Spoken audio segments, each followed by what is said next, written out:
muuqaalkan waxaan rabaa inaan idinkula wadaago dagaalka u dhaxeeya labada xisbi ee Republikaanka iyo Dimuqraadiga oo ku aadan amaba la xiriira dib u calaamaynta degmooyinka laga soo doorto xubnaha aqalka wakiilada ee Koongareeska Mareykanka ku jira oo hadda sii ballaaranaya. Gobolka Florida baarlamaankiisa ayaa hadda gudoomiyaha gobolkaasi uu kulan qaas ah isugu yeeray talaadada ayayna waxay bilaabayaan in ay ka doodaan sidii dib loogu calaamayn lahaa xubnaha laga soo doorto gobolka Florida.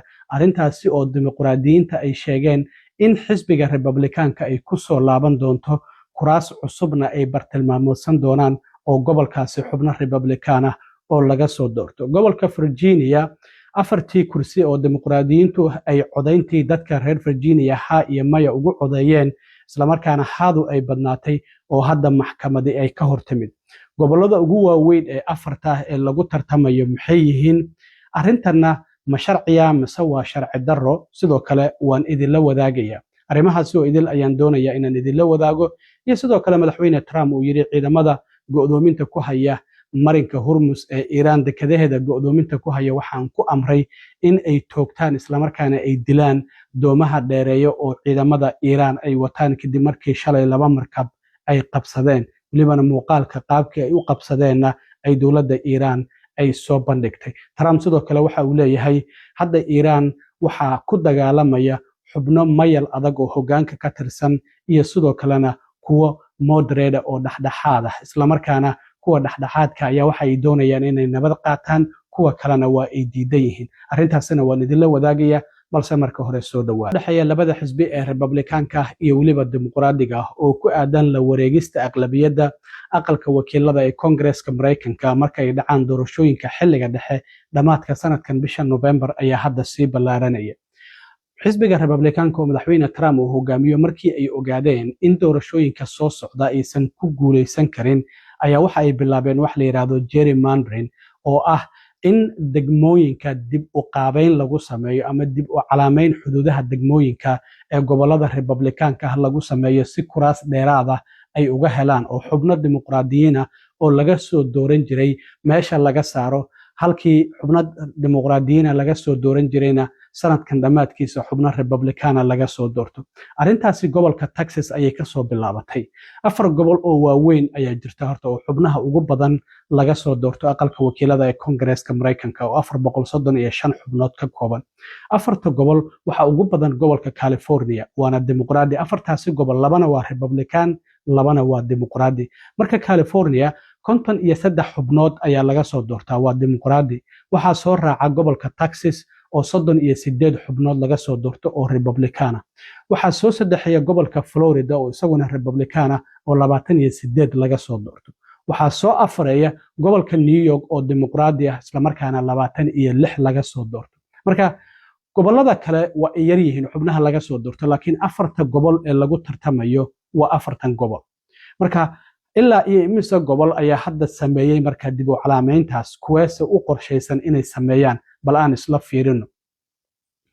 Horta arrimahan dastuurka Mareykanka waxa uu dhigayaa in haddii degmo dib u calaamayn ama redistricting lagu sameynayo in 10kii sanaba mar la sameeyo. Mareykanka tirakoobku waxa uu ka dhacaa 10kii sanaba mar. Hadda waxa u dambeysay sanadkii 2020. Macnaheedu waxay tahay 2030 inuu dhaco. Laakiin iyadoon la gaarin ayaa Republikaanku waxay bilaabeen inay baal maraan dastuurkii isla markaana iyagu ay bilaabaan qorshahan dib u calaamaynta degmooyinka. Waxaan ognahay waxaa lagu saleeyaa xubnaha la soo dooranayo aqalka wakiilada ee Koongareeska Mareykanka hadba shacabka degan gobolka haddana degmooyinka sii degan. Halkii xubin oo ka mid ah 435 xubnood ee ku jira aqalka wakiilada ee Koongareeska Mareykanka waxaa soo doorata in ka badan 700 oo kun oo qof ayaa halkii xubin soo doorata. Marka degmo kasta oo ka mid ah 435taasi degmo ee laga soo dooranayo xubnaha aqalka wakiilada ee Koongareeska Mareykanka macnaheedu waxay tahay in 700 oo kun oo qof amaba ka badan ay degan yihiin ilaa ay waxa la gaarsiiyaa 770 780 750 kun intaas waa inay degan yihiin. Marka iyadoo 10kii sano aan la gaarin oo hadda 2026 lagu jiro ku dhawaad 3 sano ay ka harsan tahay in ka badan ayaa Republikaanku hawshan ay bilaabeen. Madaxweyne Trump ayaa waxa uu ka codsaday gudoomiyaha gobolka Texas Greg Abbott xilliga sanadkii la soo dhaafay bartamihiisii in arrintan ay bilaabaan.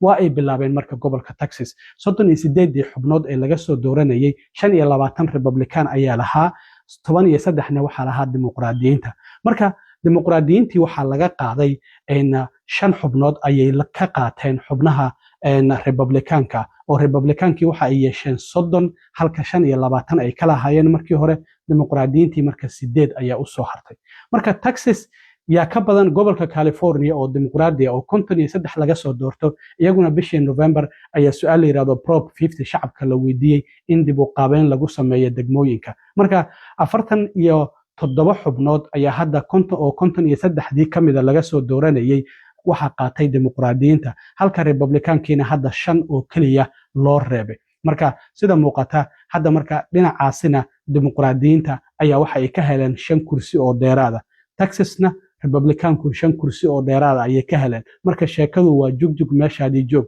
waxba ma aysan isbedelin marka goboladii kale ayaa loo gudbay hadda ka soo qaad gobolka Utah oo kale dimuqraadiyiinta ayay u fiicnaad 1 kursi oo dheeraada ayay ka heleen Missouri Republicanka ayaa 1 kursi oo dheeraada ka helay Ohio Republicanku 1 kursi oo dheeraada ayay ka heleen Virginia oo hadda doorashadii talaadadii dhacday 4 xubnood oo dheeraada ayaa dimuqraadiyiintu ay ka heleen Republicanka oo 5 lahaa ayaa 1 u soo hartay dimuqraadiyiinta oo 6 lahaana 4 ayay ku darsadeen sidaas 10 ayay ku yeesheen marka shalay garsoore maxkamadeed ayaa waxa uu hakiyay arrimahaasi hadda doorashadaasi gobolka Virginia waa uu sortaagay Republicanka ayaa dacwad gudbiyay marka ilaa iyo maxkamadda sare in la isla gaaro ayaa laga yaabaa marka arrintaasi hadda hakad ayaa la geliyay gobolka North Carolina oo kale Republicanka ayaa 1 kursi oo dheeraada ka helay marka hadda sheekadu waxay u socotaa labada gobol ee labaad ee xubnaha ugu badan laga soo doorto aqalka wakiilada oo kala ah Florida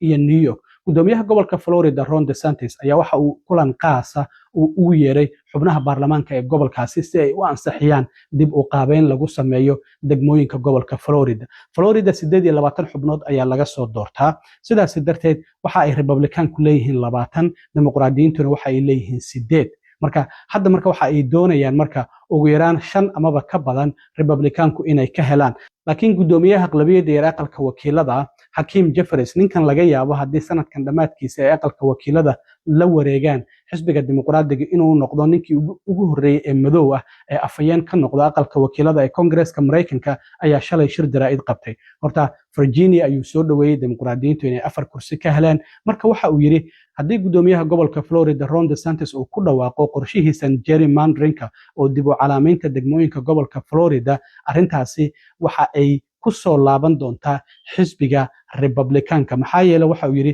8 kursi oo hadda Republicanku ay ku fadhiyaan ayaan bartilmaameedsan doonaa maxaa yeelay hadda degmooyinka oo laga soo doorto hadda Republicanka ayaa kala qaybsami doona iyaga dhexdooda inay tartamaan ayay noqon doontaa marka dimuqraadiyiintu waxay leeyihiin arrintan annaga ayayba fursad noo tahay waxa uu yiri Hakeem Jeffries ma u malaynayo yiri Republicanka 5 kursi oo Texas inay heli doonaan 2 ama 3 ay heli doonaan laakiin annaga California 5 aan qaadanay waan heli doonaa waxa uu sidoo kale xaqiijiyay dagaalkan waxa uu Republicanka ayaa bilaabay innaga ayaana soo gabagabeynayna isagoo arrimahaasi ka hadlayayna waxa uu yiri Our message to Florida Republicans is F around and find out.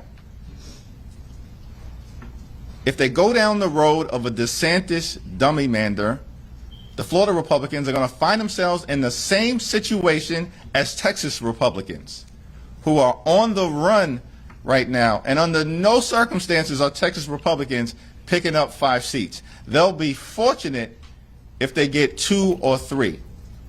While in California, we are going to get all 5. The Republicans are dummy mandering their way into the minority before a single vote is cast. Because they started this war and we're going to finish it.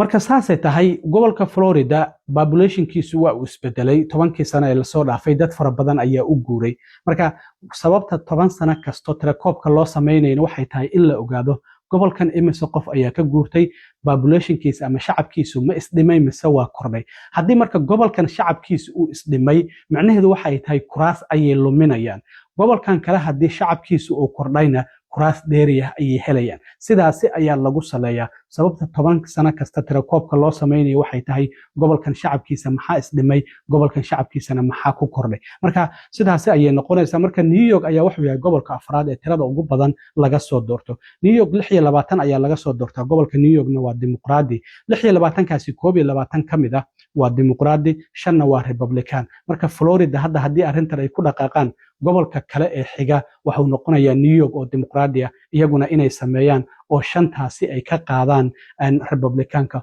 oo dimuqraadiyiinta dhankooda ay u soo wareejiyaan. Marka dagaalkan waa dagaal socda. Gobolkan Indiana oo aan ku noolahay hadda 2 xubnood oo dimuqraadiyiin ah ayaa laga soo dooranayay iyo 7 Republican ah. Republicanku waxay isku dayeen marka 9 kaba inay la wareegaan oo labadaasi dimuqraadiyiinta ay ka qaadaan, laakiin xubno Republican oo ku jira baarlamaanka gobolkan Indiana ayaa diiday, taasi oo hadda Trump uu bartilmaameedsanayo xubnihii ka soo horjeestay doorashooyinka soo socda in booska laga tuuro oo xubno ay Republicanku ay wataan ay keensadeen sidii arrintan ay ugu hirgasho. Marka waan arki doonaa Florida talaadada soo socota ayay arrintaasi ka bilaaban doontaa oo baarlamaanku uu kulan qaas ah isugu soo laaban doonaa, waxyaabaha ka soo kordha iyo sida ay u calaameeyaan degmooyinkaasi imise xubnood ayay ka qaadi doonaan. Waan arki doonaa haddii alla idmo, laakiin dagaalkan waa dagaal Republicanku ay bilaabeen, dimuqraadiyiintana ay leeyihiin iyaga ayaa ka shalaynaya maxaa yeelay xubno fara badan ayay lumin doonaan. Halkay ku dhammaato waan isla arki doonaa.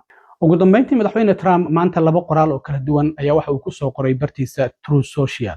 Marka midka hore waxa uu leeyahay Iran horta hoggaankiisu waa kala qaybsan yahay. Meeshan dagaalku ma ahan oo kaliya midka qoriga la isku haysto, laakiin dagaal dhinaca meediyaha ama warbaahinta ayaa jira. Marka waxa uu leeyahay Iiraaniyiintu waxa ay fahmi la yihiin cidda hogaamiyashooda ah, maxaa yeelay ma garanayaan dagaalkan hadda socda oo u dhaxeeya kuwa mayalka adag oo dagaalka si aad ah ugu guuldareysanayay iyo sidoo kale kuwa dhexdhexaadka laakiin dhexdhexaad aad aan ahayn laakiin xushmad fara badan helaya. ayaa waxa uu yiri marka arrintan waa arrin waali ah, maxaa yeelay shacabku ay ku wareersan yihiin kuwa ay raaci lahaayeen ma kuwa mayalka adag oo dagaalka aad ugu guuldareysanaya sida isagu uu leeyahay iyo kuwa dhexdhexaadka oo xushmad fara badan helayay shacabku dhinaca ay raacaan ayay ku wareersan yihiin. Waxa uu sidoo kale leeyahay inaga ayaa controlka hayna ama xakameynayna marinka Hormuz, mana jira markab ka baxaya isla markaana soo galaya annaga oo ogolaasho siinin oo ciidamada Mareykanka ee badda aysan ogolaasho siinin, maxaa yeelay aad ayaan u adkaynay ilaa iyo dowladda Iran ay ogolaato heshiisna sidaasi ayuu ahaan doonaa. Sidoo kale shalay waxaan arkaynay in ciidamada badda ee Iran kuwa doomaha dheereeya wata 2 markab ay gacanta ay ku dhigeen oo jaranjaro intay saarteen iyagoo afku u duuban yahay isla markaana markabka fuulay albaabna u galaya la arkayay, isla markaana weliba muuqaalkan idin muuqda ay soo bandhigeen. 2dii markabna dhinaca biyaha Iran ay u kaxaysteen, waxa saaranna waan eegaynaa ay yiraahdeen, maraakiibtaasna xamuul ayay sideen. dhinaca kale madaxweyne Trump ayaa qoraalkan kale waxa uu ku leeyahay waxaan ku amray ciidamada badda ee Mareykanka in ay toogtaan isla markaana ay dilaan cid kasta oo saaran doomaha yaryar oo ay wataan ciidamada Iran, maxaa yeelay waxa uu yiri inta badan maraakiibtoodii ciidamada badda oo 159 ahaa badda gunteeda ayay ku jiraan oo waan burburin ayuu leeyahay. Hadda waxa uu leeyahay maraakiibtaasi oo xitaa kuwii miinooyinka dhigayay marinka Hormuz waan burburinay. Marka waxa uu leeyahay wax aan ka labaynayno ma jirto. Haddii aan ku darana waxa uu sidoo kale leeyahay maraakiibta sifeeya miinooyinka ee Mareykanku uu leeyahay hadda waxa ay ku jiraan inay nadiifiyaan marinka Hormuz oo miinooyinkaasi ay ka saaraan, laakiin Iran oo kaliya ayaa og halka ay degaan. Arrintaasina waa halis, maraakiib fara badan saas ayay uga baqayaan. Marka waxa uu yiri hadda waxa aan amrayaa in hawshaasi miina saarista ay sii socoto isla markaana sidoo kale weliba 3 laabo oo arrintaasi la dardar geliyo. Marka Trump sidaas ayuu leeyahay. Ilaa hadda wada hadalkii Iran waa ay aamusan tahay. Mareykanku waxa uu yiraahdo waftigeena hawada ayuu ku sii jiraa. Trump uu muddooyin kala duwan uu qabto. Hadda Trump hadaladiisu waxay ku soo urureen marinka Hormuz inaga ayaa gacanta ku hayna oo wax galay iyo wax ka soo baxaya ma jiraan. Marka Iranna dhinac ayay ka joogtaa, Mareykankuna dhinac ayuu ka joogaa. Meeshii 2 maroodi ay isku dagaalaan caws ayaa ku baaba'ay. Marka caalamkii ayaa hadda dhibaato dhinaca shidaalka ah ay ka taagan tahay oo qalalaasa aad u xoogan ay ka jiraan. Arrintan haddii sidan ay bil kale ku sii socotana waxba la filayaa, waxba laga yaabaa diyaarad hawada gasha in la waayo, diyaaradaha dhan dhulka la dhigo, maxaa yeelay shidaalka diyaaradaha ayaa aad u sii qaaliyoobaya. Arrintana sidoo kale guud ahaan caalamka ayay saameyn ku yeelanaysaa oo ma ahan in ay wadan gooniya ay saameyn ku yeelanayso. aad iyo aad u mahadsantiin asxaabta. intaan mar kale kulmi doono oo saaxiibkiin cilmi waro idinla sida iyo nabadgelyo.